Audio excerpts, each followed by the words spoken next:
Okay, let's go over practice exam 1, problem number 5. Right, so let's do part A.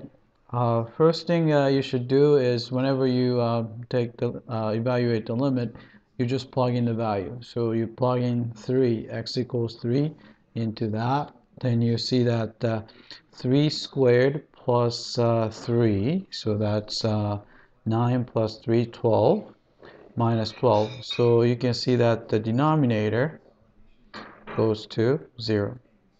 The numerator is 3 minus 3 goes to 0. Right? So we know that there should be a common factor.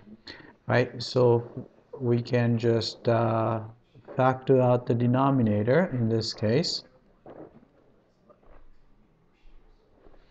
You have x, let's see, it's going to be, it's x minus 3 and x plus 4, and on top is x minus 3, right?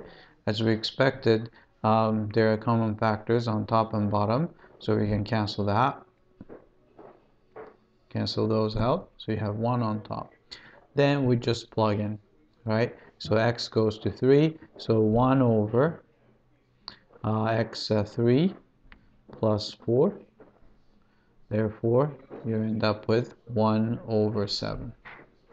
Right? So that's the part A. Alright, part B pretty much works the same way. You can see that the denominator goes to 0 because x is going to 0. But if x goes to 0, you have square root of 3 minus square root of 3. The numerator also goes to 0. Right?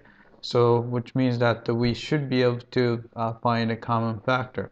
Right? So this one, to find the common factor, we use this trick.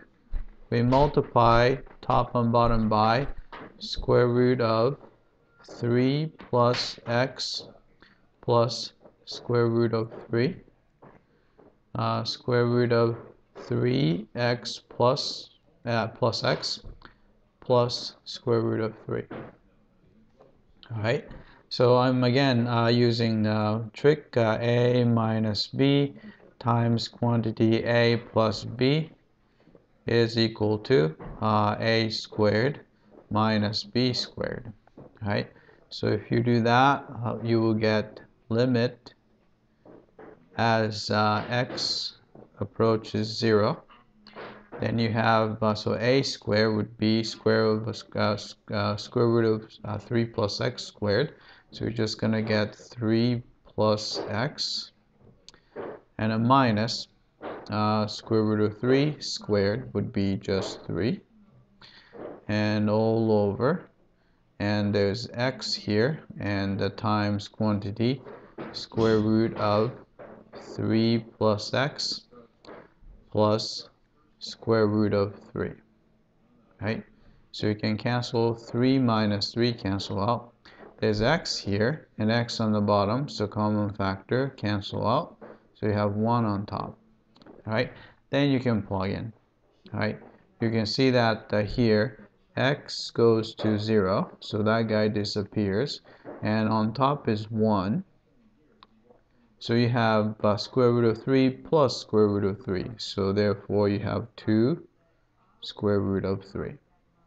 Right? So that's the limit for part B. Alright, that's it. I hope that this was clear.